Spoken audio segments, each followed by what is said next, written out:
It was a perfect Tuesday. Tuesday, 2:14 p.m. I know the exact time because I had just finished a client revision email that didn't include the phrase "make it pop," and I was feeling for the first time all week something approaching. Peace. I was on my deck, my new deck, which I'd paid for with 3 months of designing logos for gluten-free dog biscuit companies. It was my 15 by 15-foot slice of suburban zen. Laptop open, a lukewarm coffee at my elbow, and the gentle, melodic tink-tink-tinkle of a bamboo wind chime. It wasn't one of those massive, jarring, heavy metal concert-in-your-ear tuned chimes. It was a small, delicate thing my sister had brought me from her trip to Costa Rica. It was the sound of a relaxed afternoon. It was the sound of not being on a Zoom call. It was, apparently, the sound of a declaration of war. "Excuse me." The voice cut through the air like a frozen steak. It didn't just interrupt the peace, it assassinated the peace, dragged its body into an alley, and framed a hobo for the murder. I jumped so hard my laptop did a little 360 on the patio table. My hand, which had been reaching for my coffee, spasmed, sending a tidal wave of lukewarm light roast splashing across the keyboard and onto my lap. "Gah, hot! Well, warm!" I yelped, leaping to my feet and batting at my legs. I grabbed a wad of napkins and looked up, dabbing at my ruined MacBook. She was just there. At the fence line, my neighbor Barbara, or as I'd come to think of her, Karen, though that felt like a disservice to the thousands of perfectly nice, non-litigious Karens of the world. Barbara, her real name, I knew her real name, was a woman who seemed to exist in a permanent state of having just smelled sour milk. She was dressed in a beige visor, a beige polo shirt, and beige shorts, making her look like a deeply disappointed, high-ranking officer in the UPS Army. She hadn't moved. She was just staring. Not at me, but past me, at the small bamboo chime hanging from the corner of my gutter. "Oh, hey, Barbara," I said, trying to sound casual while simultaneously wiping down my trackpad and assessing the damage to my jeans. "You startled me. Everything okay?" Barbara's head swiveled toward me, a slow, robotic movement. Her eyes narrowed. That sound. She didn't just say the word sound. She exhaled it, like it was a cloud of toxic gas. I glanced around. Was there a wounded animal? A car alarm? A distant industrial accident? "What sound?" I asked, genuinely confused. She just pointed a rigid, beige-nailed finger at the chime, which at that very moment offered a polite, quiet tink-tinkle. The wind chimes?" I looked from her to the chime, and back to her. "They're bamboo, Barbara. It's supposed to be relaxing. It's, zen." "It's not relaxing, David," she snapped. Her use of my full first name felt like an accusation. "It's incessant. It's—" She paused, searching for the word that would truly convey her suffering. "It's tinkly." Tinkly. My brain snagged on the word. Tinkly. I'd never heard it used as a pejorative. It sounded like something a grumpy gnome would say. I'd been called worse, but tinkly felt personal. "Tinkly," I repeated, tasting the word. It tasted like weak tea and judgment. "My focus is very delicate," she continued, her voice rising. "I am trying to balance my checkbook, and I cannot concentrate with that racket. And my cat," she gestured back toward her beige house, "Mr. Bojangles, is very distressed." I had a mental image of a cat in a tiny smoking jacket, holding its paws over its ears. I almost laughed, but I could see from the vein pulsing in her temple that this was not a laughing matter. Right, Mr. Bojangles, the tinkly is distressing him. You'll need to take it down, she said. It wasn't a request. It was a verdict. She turned, her beige sneakered feet pivoting on the grass, and marched back to her own, presumably silent, deck. I stood there for a full minute, laptop dripping, pants sticky. The chime gave another gentle, apologetic tink. Tinkly. What do you even do with that? Do you argue? Do you say, my zen is more important than your cat's zen? Do you pull up a decibel meter app on your phone? I'm a non-confrontational person. I'm a graphic designer. My most aggressive act in a given week is using a firmly worded email to a client who wants me to use Papyrus. So I did what any reasonable conflict-avoidant man would do. I stewed. I went inside, cleaned my laptop, changed my pants, and tried to work. But I couldn't. All I could hear was the tink-tink-tinkle. Only now, it sounded guilty, defiant. She's just stressed, I told myself. She's probably having a bad day, a bad beige decade. That evening, in what I felt was a masterful stroke of diplomacy, I moved the chime. I took it from the gutter hook near her property line and hung it on a small, decorative hook on the other side of my deck, by my own kitchen window. It was at least 50 feet farther away from her house. I could barely hear it myself. Problem solved. Neighborly relations restored. I was, I concluded, a good person. I slept the sleep of the just. The next morning I went out to grab the paper. Yes, I still get a paper. And found it. It was taped to my front door. A single, white, 8.5 by 11 sheet. It was laminated. The laminate wasn't the floppy, sad kind you get from a cheap office supply store. This was thick, rigid. It felt industrial. The edges were so crisp they could probably cut a man. The text was printed in a large, bold, Arial font. It read, Dear neighbor, peer our conversation of yesterday's date. The acoustic disturbance has not been rectified. It has merely shifted. The tinkly sound is still audible from my upstairs powder room. This is a clear violation of the HOA Covenant Section 8.4, Nuisances. Further non-compliance will be noted. I just stood there, on my welcome mat, holding this plastic-encased threat.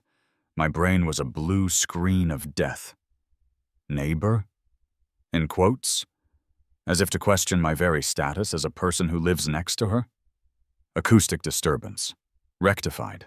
Shifted. This wasn't a neighborly note. This was a cease and desist from a law firm run by cyborgs. But it was the last line that truly burrowed into my soul. Further noncompliance will be noted. Noted? Noted? What does that mean? Is she keeping a file? A beige file, in a beige cabinet, documenting my tinkly crimes? Is there a permanent record in the suburbs I don't know about? And HOA Covenant Section 8.4, Nuisances. I was pretty sure I'd read the bylaws when I moved in. I'm a designer. I actually read the typography and layout of binding documents. I went inside, the laminated note feeling heavy in my hand, and marched to my home office. I pulled up the PDF of the Crestview Hills Homeowners Association Covenants, Conditions and Restrictions. I scrolled down. Section 8.4, Nuisances. My blood ran cold for a second until I read it. Section 8.4 shall pertain to A. The accumulation of refuse, trash, or junked, unlicensed vehicles. B. The production of noxious odors. C. Any activity that poses a clear and present fire hazard. I read it twice. Nothing. Not a single solitary word about tinkly sounds. Nothing about acoustic disturbances. Nothing about the delicate focus of checkbook balancers or the emotional well-being of cats named after tap dancers. She made it up. She lied. On a laminated note. I dropped the plastic sheathed lie on my desk. It made a sharp thwack. This was an escalation. A premeditated, manufactured, laminated escalation. I picked up my phone and called my buddy Mark. "Hey, what's up?" he answered. "You finished that logo for Positively Pure?" "She laminated it, Mark." "What? Who laminated what? Did the dog biscuit people send you a fruit basket?" "Barbara, my neighbor. She laminated a threat." I read him the note. Every single soul-crushing word.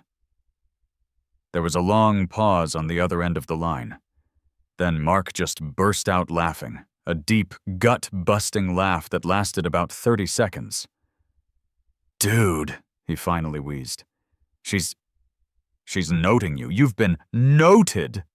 This isn't funny, man. She's quoting fake bylaws. She's taping things to my house." "So? Take the chimes down. It's not worth it." "Take them?" I looked at the chimes, now hanging innocently by my kitchen window, tinkling softly to themselves. No, I'm not taking them down." "So you're just going to get noted?" I looked at the note. I looked at the bylaws. I looked at the chimes. A slow, unfamiliar heat was building in my chest. It was the heat of 1,000 minor inconveniences, of 1,000 make-it-pop emails, of 1,000 lukewarm coffees. "No, Mark," I said, my voice quiet. "I am not going to be noted. This is war." "No, it's not war. It's a very annoying, very stupid war. Okay, it's war. What are you gonna do? Note her back? Dear Barbara, your beige azaleas are a visual nuisance." "I don't know, man. I don't know what I'm going to do. But she laminates? I'll get a binding machine." "That's the spirit," Mark laughed. "Let me know when you get court-martialed for tinkliness. I'll be your character witness." I hung up. I looked at the laminated note again. The war had begun. And the opening shot wasn't a tinkle. It was a thwack of industrial-grade plastic. For 2 days, I lived in a state of malicious compliance. That's what I called it, anyway. I took the wind chimes down. I did it. I walked out, unhooked the small bamboo sculpture, and tossed it onto my patio table with all the ceremony of a man disposing of a dead rat. I had won. I was the bigger person. I had risen above. It was awful. The silence was deafening. But it wasn't just silence. The absence of the gentle, relaxing tink-tink-tinkle was immediately filled by a symphony of other, far more offensive sounds I had somehow tuned out before. Barbara's yappy little dog, some kind of anxious, fluffy rat creature, had 2 main settings: yap, yap, yap, and yap, yap, yap, yap. Her husband, a defeated-looking man named Tom, who seemed to communicate exclusively in nods and grimaces, had a leaf blower. He didn't just use this leaf blower. He was one with it. He was a leaf blower centaur, and he used it every single morning. 7:00 a.m. On the dot, rain or shine. He would spend 20 minutes blowing a single, sad leaf from one side of his immaculate driveway to the other. It was a high-pitched two-stroke whirr that drilled directly into my skull. And then there was Barbara herself. With the chimes gone, I could now hear her, clear as day, directing her landscaping. "No, not there, Miguel. The beige azaleas go by the beige rocks. Use your eyes." My zen was gone. My oasis was a sonic hellscape. I couldn't work. I couldn't think. All I could do was sit on my deck, fuming, staring at the empty hook. The injustice of it was, well, it was tinkly. I became obsessed. I spent hours pacing my living room.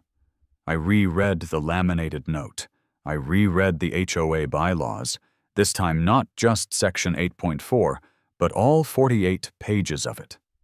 No fences over 6 feet. All mailboxes must be the Heritage model in Crestview chestnut brown. Garbage receptacles must not be visible from the street, ever. I was in a prison of beige, and Barbara was the warden. On the third night, I was angrily scrolling a World Market website. My initial plan was simple: a fountain. A nice, bubbling, 3-tiered fountain. "Let's see her complain about the gurgly sound," I muttered to my empty living room. "I'll get a fountain so loud it sounds like a horse peeing on a flat rock." I scrolled past ceramic bird baths. I scrolled past little stone pagodas. I scrolled past... I stopped. My heart stopped. The world stopped. It was under the Decorative Accents section, subsection International Treasures. The item description read, "Traditional 48-inch Thai temple gong." It was beautiful. It was a massive 4-foot diameter disc of gleaming, hand-hammered bronze, suspended in an intricately carved teakwood frame. The picture showed a tiny person standing next to it for scale, mallet in hand, looking peaceful. I clicked. More details. Handcrafted by artisans in northern Thailand, this ceremonial gong is an instrument of both stunning visual beauty and acoustic power. It produces a deep, complex, resonant tone that can be heard for a great distance, ideal for meditation, yoga studios, or as a striking centerpiece for your garden or home. Includes large, felt-padded mallet. Deep, resonant, tone. The exact polar opposite of tinkly. A slow, evil, magnificent smile spread across my face. It felt unnatural. My face wasn't used to this expression. I looked at the price tag. It was not cheap. It was new transmission cheap. It was I'm a deeply unwell and petty man cheap. I added it to my cart. Then I hesitated. Was I insane? Yes, absolutely, but was I in violation? I closed the World Market tab and reopened the 48-page PDF of my suburban damnation. I wasn't just scrolling this time. I was a goddamn lawyer. I was a Talmudic scholar. I was searching for the one line that would set me free. And I found it. I found it. It wasn't in Section 8, Nuisances. It was in Section 9, Architectural and Aesthetic Standards. Section 9.2, Cultural and Artistic Installations. My eyes scanned the dense block of text. And there, shining like a holy beacon, was the phrase, "Residents are encouraged to celebrate worldly and traditional aesthetics, including statues, non-commercial art pieces, and acoustic, non-amplified decorations, provided they are maintained in good condition and do not obstruct common pathways." I read it again. Acoustic, non-amplified decorations. Worldly and traditional aesthetics. A 48-inch Thai temple gong was, by definition, a traditional and worldly acoustic non-amplified decoration. It wasn't a nuisance. It was art. It was culture.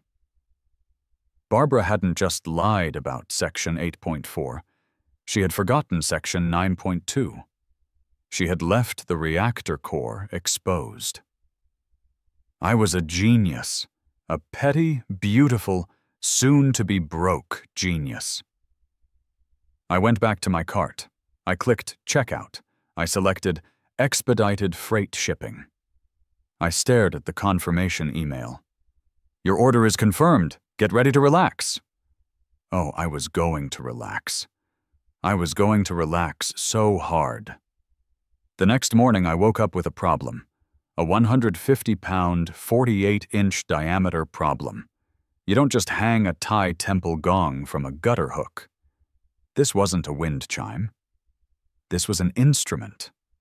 It needed infrastructure. I needed a contractor. I went on Yelp and found Sal's Landscaping and Superior Structures.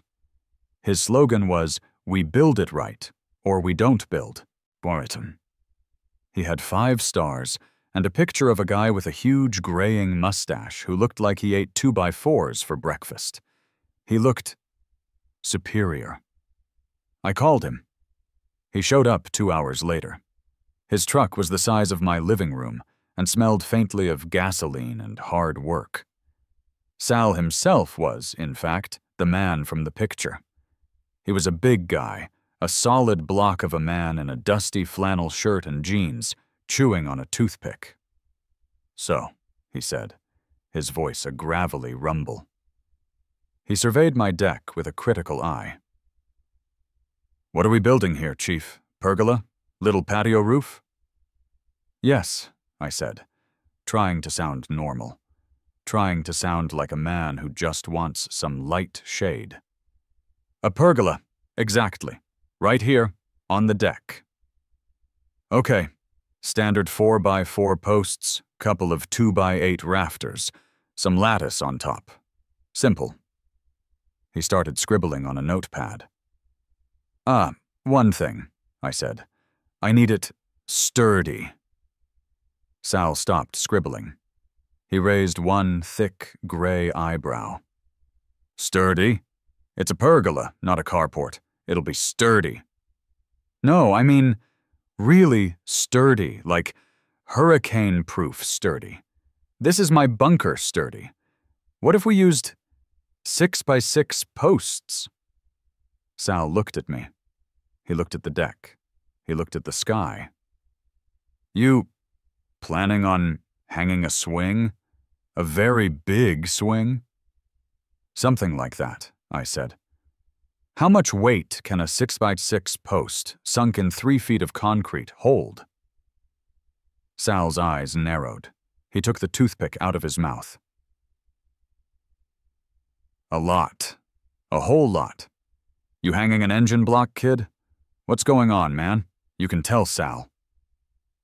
I looked left. I looked right. Barbara's beige curtains were still. I leaned in conspiratorially. "It's my neighbor," I whispered. "Barbara." Sal didn't react. She hates my wind chimes." Sal's face remained a perfect, unreadable mask. I was losing him. "She called them tinkly," I added, weakly. Sal started to turn away. "Look, Chief, I just build 'em. Wait," I said, desperate. "She's at 112, the beige one, with the beige azaleas." Sal froze. He turned back. His eyes had a new, dangerous light in them. "Barbara, at 112, with the husband? The one who looks like a ghost?" "That's the one," I said, my heart starting to pound. "Barbara," Sal said, the name tasting like ash in his mouth. "The one Who called the city on me last spring?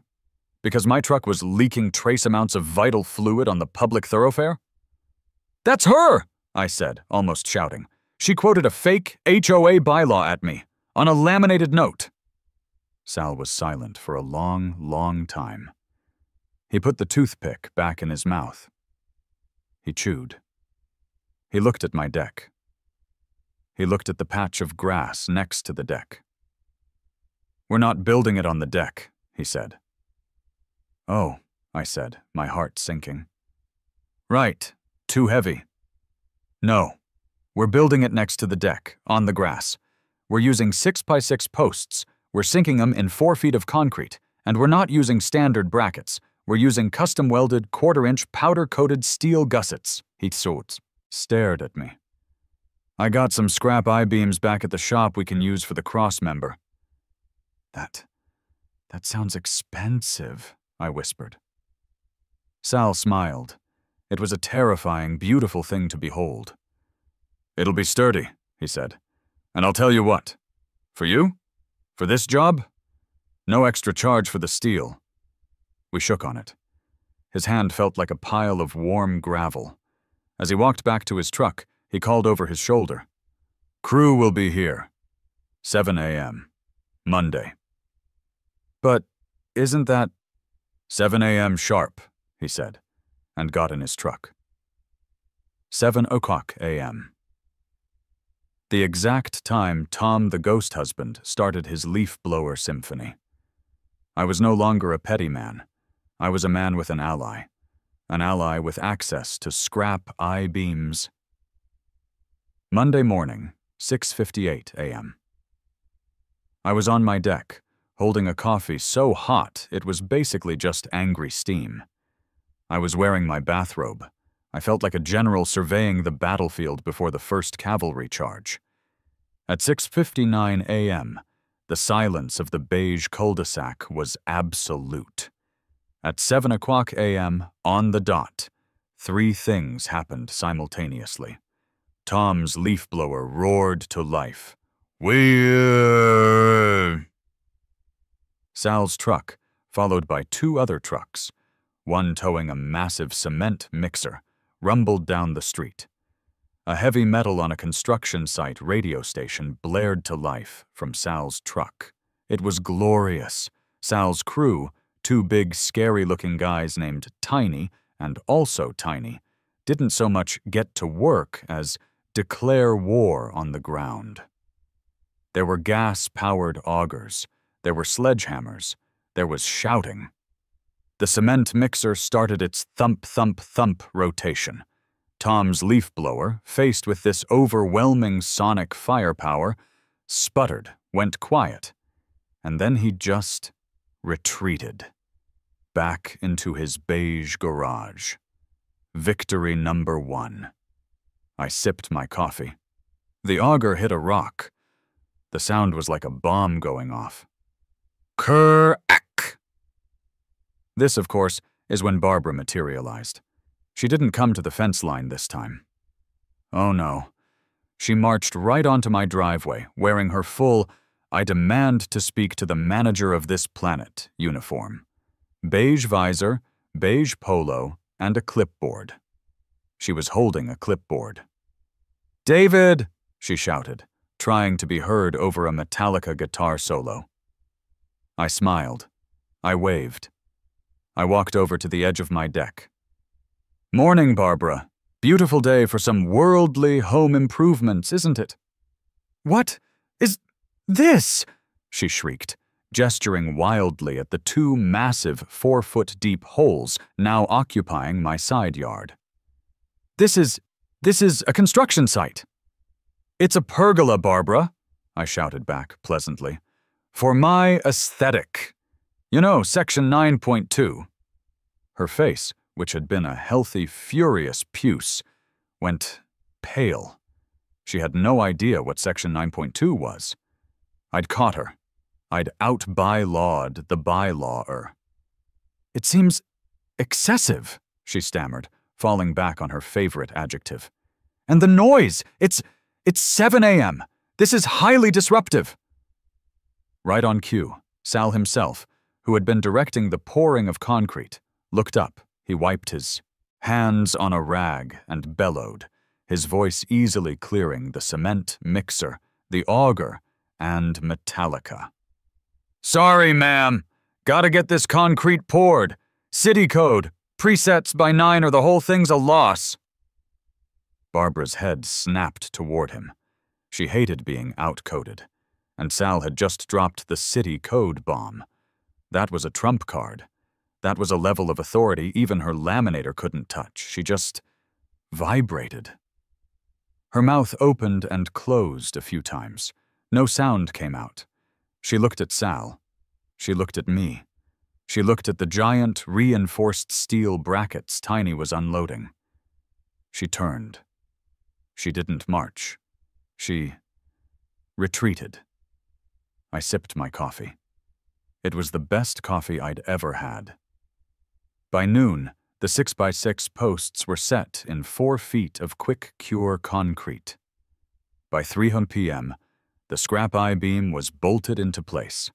By 5 p.m., Sal's crew was gone. What they left behind was magnificent. It was formidable. It wasn't a pergola. It was a fortress of solitude. It was the most over-engineered, structurally sound, this-will-survive-the-apocalypse pergola in the history of suburban America. The 6x6 posts were stained a lovely dark walnut. The black steel I-beam looked professional. It was, in a word, sturdy. I was admiring the craftsmanship, planning where I'd hang my decoration, when the cruiser pulled up. My blood went from 98.6 to about 3. I dropped the tape measure I was holding. A police car. A real police car. It was parked right in front of my house. An officer got out. He was young, with a tired face that said he'd seen it all, and most of it was stupid. He slowly walked up my driveway, his hand not on his gun, which I took as a positive sign. "Afternoon, sir," he said, his voice flat. He stopped a respectful distance away and gestured to the new thing in my yard. "You, building something?" "Officer," I said, my voice coming out an octave higher than I'd intended. "Yes, sir. Just a pergola, you know, for shade." The officer looked at the pergola. He looked at the I-beam. He looked at the half-inch thick steel bolts. "Right. Pergola for shade." He sighed, a deep, profound sigh that seemed to come from his very soul. "Sir, we got a strange call from a concerned resident." "Oh no," I said. "Is everything okay?" "The resident," he continued, consulting his notepad, "claimed you were building an unpermitted gallows in your backyard." I stared at him. "A gallows?" I couldn't help it. I burst out laughing, not a little chuckle. A full-on bent-over-at-the-waist, tears-in-my-eyes, can't-breathe laugh. Gallows?" I finally wheezed, wiping my eyes. "Officer, it's a pergola. For God's sake, look!" I ran inside, grabbed the plans Sal had drawn up on a napkin, and the now paid-in-full invoice from Sal's Superior Structures. "See? Pergola, Sal's Landscaping, fully licensed, bonded, insured. We used an I-beam for sturdiness." The officer took the invoice. He looked at Sal's Superior Structures. He looked at the pergola. "Looks like a pergola to me," he said. He handed the invoice back. Then he looked at my house number, 114. He looked over at Barbara's house, 112. "This is 114, right?" he asked. "Yes, officer." A slow look of dawning, painful recognition crossed his face. He nodded. "Right. 114. The Wind chime house. My jaw dropped. You know about the wind chimes? The officer gave me a look that was 90% pity and 10% camaraderie. Son, we got a call from 112 last week about a suspicious garden gnome on the Miller's lawn over on Elm. She said it was staring at her.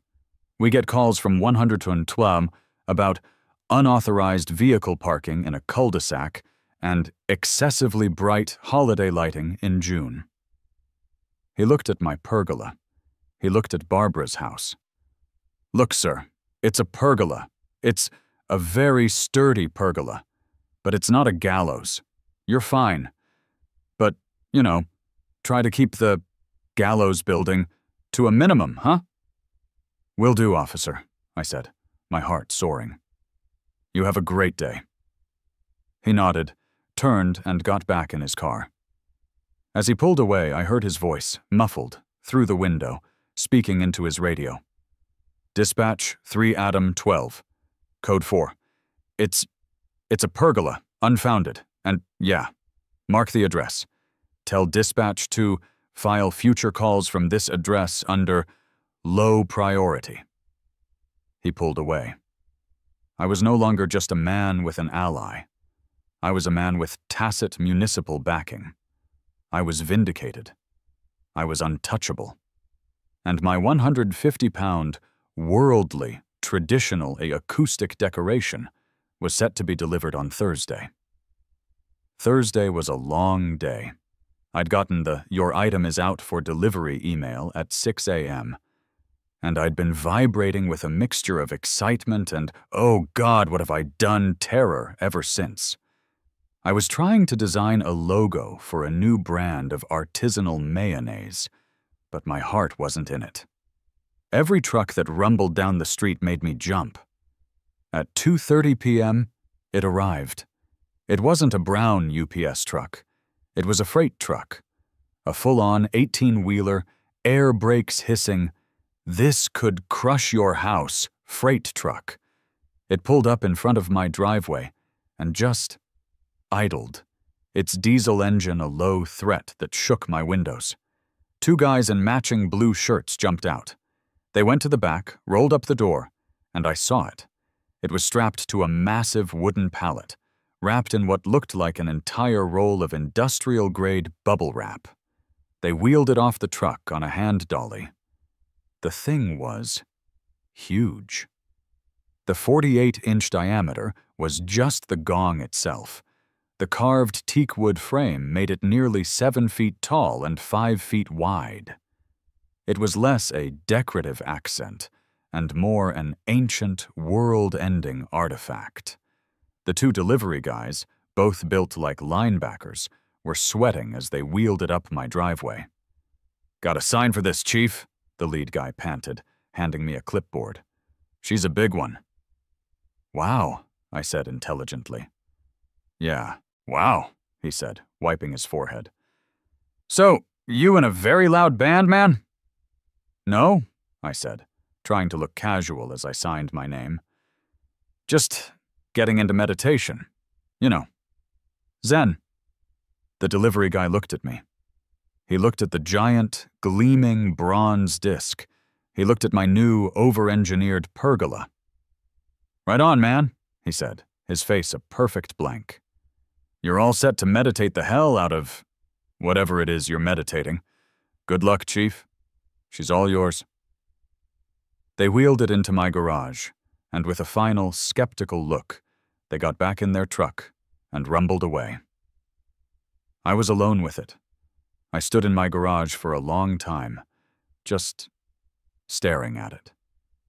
I gently peeled back a corner of the bubble wrap. The bronze underneath was flawless, gleaming in the dim light. It was glorious. I immediately called Sal. "Sal," I said, my voice trembling. "It's here." "I saw the truck," he said. "Be there in 10. Sal was a man of his word. He rolled up in his truck, not with Tiny and also Tiny, but by himself. He had a heavy-duty dolly, a box of tools, and a set of thick, industrial-strength chains. "Let's see the beast," he said. We unwrapped it together, like two kids on Christmas morning. If Christmas morning involved a 150-pound ceremonial instrument of petty vengeance, Sal just stared. He ran a hand over the carved teak wood. "That," he said, his voice full of reverence, "is the most beautiful thing I have ever seen." It took us, two grown men, the better part of an hour to get it moved. We wheeled it out of the garage, across the lawn, and onto the deck. The pergola was in the side yard, right next to the deck. The I-beam was perfectly positioned, about 8 feet off the ground. Sal, with the confidence of a man who understands physics, attached the chains to the I-beam, then to the heavy-duty hooks on the gong's teak wood frame. We hoisted it up, centimeter by centimeter. Finally, it was hanging. It was breathtaking. It hung in the center of the gallows, pergola, gleaming in the late afternoon sun. It was a giant, bronze, beautiful FU to beige azaleas everywhere. It was a monument. It was art. I said, "It's perfect." "She's gonna need a coat of stain on that teak every couple of years," Sal said, already in maintenance mode. "And you gotta call me when you hit it. You gotta." "It's a date, Sal," I said. He nodded, packed his tools, and left. And then I waited. I didn't touch it. I didn't hit it. I didn't even go near it. The temptation was agonizing. The giant felt-padded mallet sat on my patio table like Thor's hammer, daring me to be worthy. But no, this was an event. It required staging. It required the perfect moment. I waited through Thursday. I waited through Friday. On Friday night, I saw Barbara get a delivery of more beige rocks. She was supervising the placement, her clipboard in hand. She hadn't even noticed the new giant bronze addition to my yard. Her focus was too delicate. The moment came, as I knew it would, on Saturday. I woke up at 7:00 a.m. to the whir of Tom's leaf blower. I smiled. I made coffee. I put on my bathrobe. I waited. At 8:00 a.m., the exact moment the local noise ordinance for general noise, a wonderfully vague term, became a gray area, I looked out my window. The trifecta, the holy trinity of my annoyance. Tom was leaf-blowing his driveway, which was already as clean as a surgical theater. Barbara was in her yard, wearing her visor, snipping at her azaleas with a tiny, angry-looking pair of scissors. Snip, snip, snipe! The yappy rat dog, Mr. Bojangles, was tied to her porch, barking at a squirrel. Yap, yap, yap, yap! It was time. I picked up my coffee mug. I picked up the mallet. It was surprisingly heavy. I walked out onto my deck. I took a deep, centering breath. The air was crisp. The sun was bright. Tom's leaf blower was giving me a headache. Barbara hadn't seen me. She was too busy disciplining a shrub. I walked over to the gong. I stood before it. I was the high priest of my own stupid suburban cult. I smiled. I pulled the mallet back. I put my shoulders into it. I wasn't just tapping it. I was striking it. For Sal, for Officer Jeffries, for the staring garden gnome, for my laminated neighbor status. I struck the gong. Bmm. It wasn't a tinkle. It wasn't a sound. It was a physical event. The sound was everything. It was a deep, resonant, soul-shaking wave that I felt in my teeth. It was a B-flat of pure, cosmic power. The deck vibrated under my feet. My coffee mug rattled on the table. The whirr of Tom's leaf blower was instantly, completely, and totally gone. Not just drowned out. It was annihilated. The yap, yap, yap stopped. Mid-yap. I saw a cloud of birds, at least 30, 40 of them, explode from the oak tree 2 blocks down. I looked over. Tom had dropped the leaf blower. It was silent on the ground. He was just staring, his mouth open.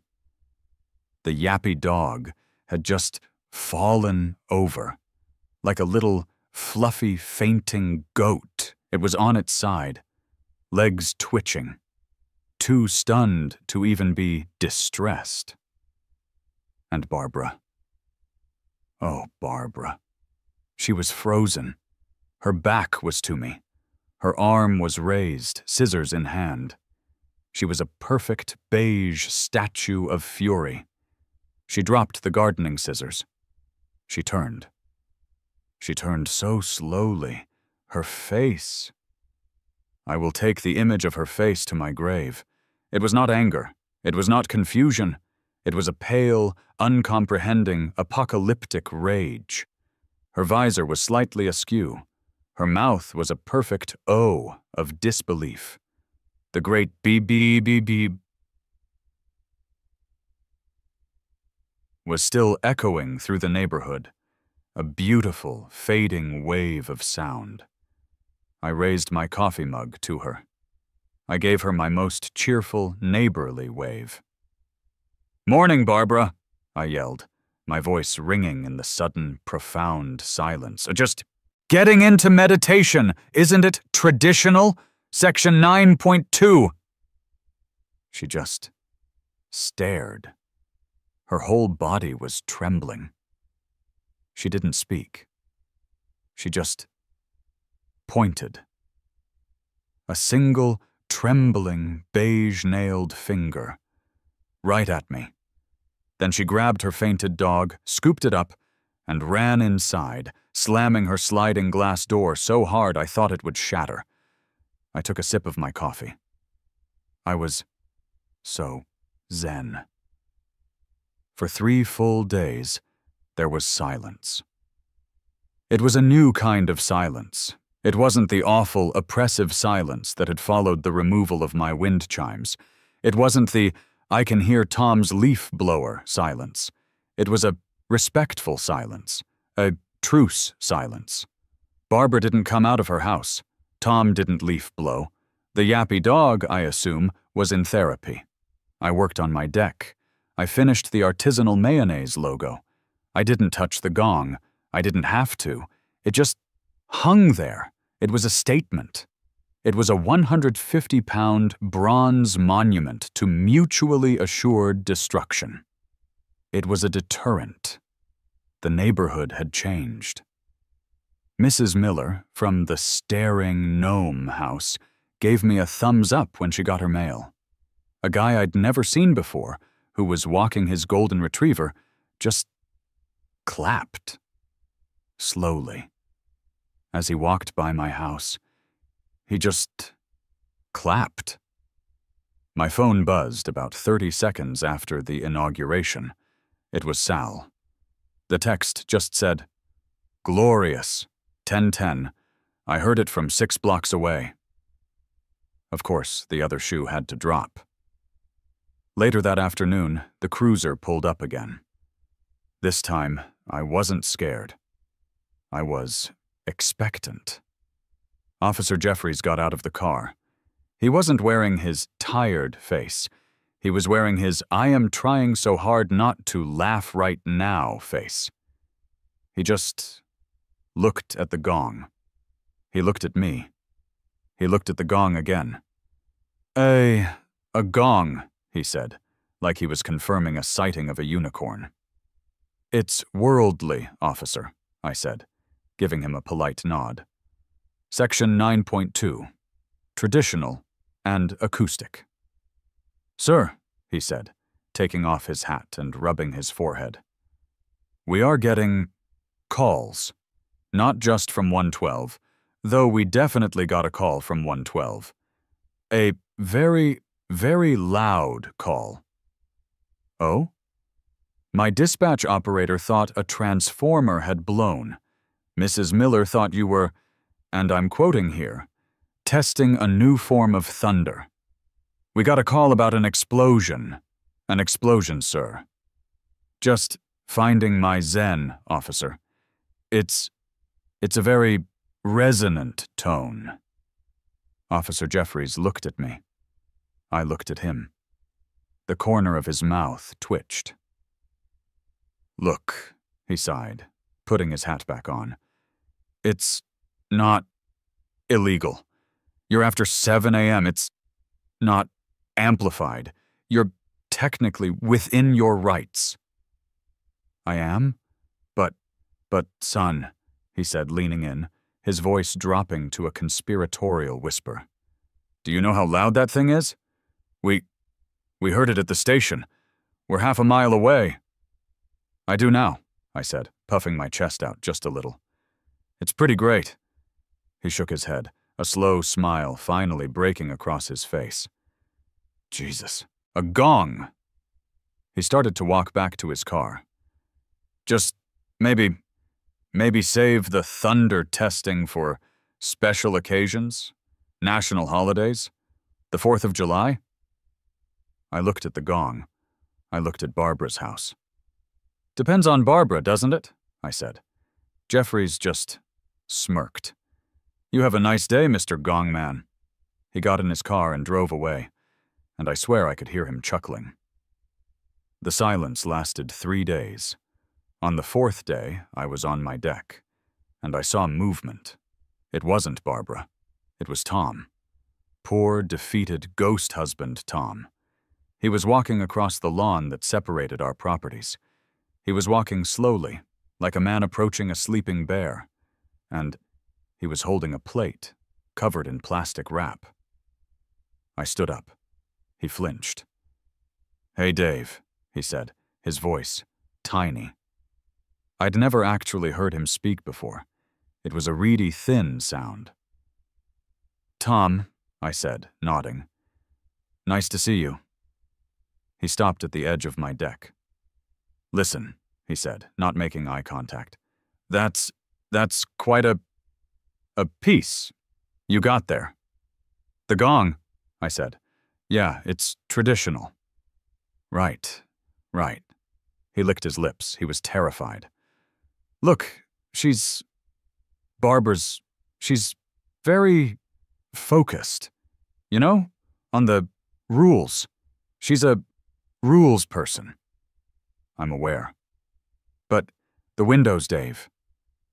He finally looked at me, his eyes wide with a desperate plea.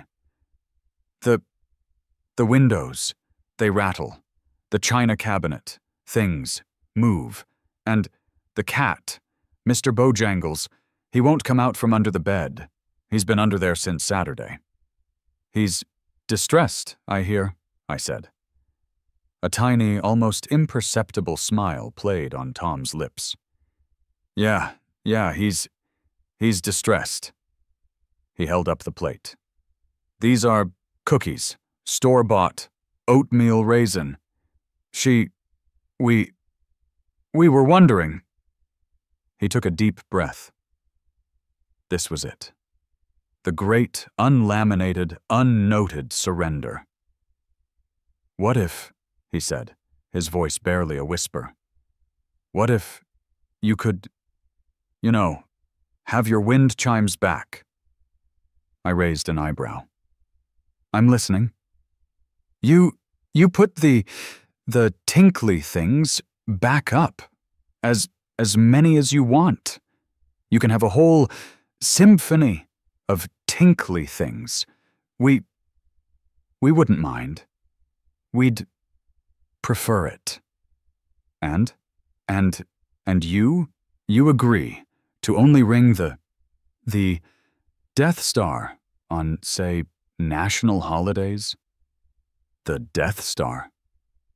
That's what my kid calls it, he muttered. National holidays. And maybe noon on weekends? Once? A gentle ring? Not the thunder one? I looked at the gong.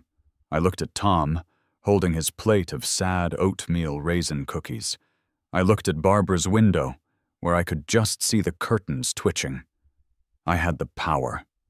I was the king of the cul-de-sac. Here's the deal, Tom, I said. The chimes go back up. Yes, thank you. And, I said, holding up a finger, the Death Star, I like that by the way, gets rung once at noon on Sundays. A medium bong. Not a thunder bong, but not a tap either. A resonant bong. Okay, medium. We can do medium. And one more thing, I said. Anything, Dave. Anything. Barbara stops laminating things. Forever. And she stays on her side of the property line. And she never ever uses the word tinkly in my presence again. Tom nodded, his head bobbing vigorously. The laminator is gone. I'll see to it. I'll throw it in the river. Yes. Deal. Deal, I said. I took the plate of cookies. He smiled, a real, actual smile of pure, unadulterated relief. Thanks, Dave. Thank you. He practically ran back to his house. The next day, I went to my patio table. I picked up the small bamboo wind chime. I hung it back on its original hook, on the gutter, right by her property line. I sat on my deck. The chime gave a gentle, peaceful tink, tink, tinkle. It was the most beautiful sound in the world. And now, every Sunday, at 11:59 a.m., I walk out onto my deck. I see the curtains twitch at 1:12. I see the yappy dog get preemptively scooped up. I see Tom go into his garage and put on noise-canceling headphones. And at 12:20, right after Barbara gets back from church, I pick up the mallet. I smile. And I give the gong one. Gentle, resonant.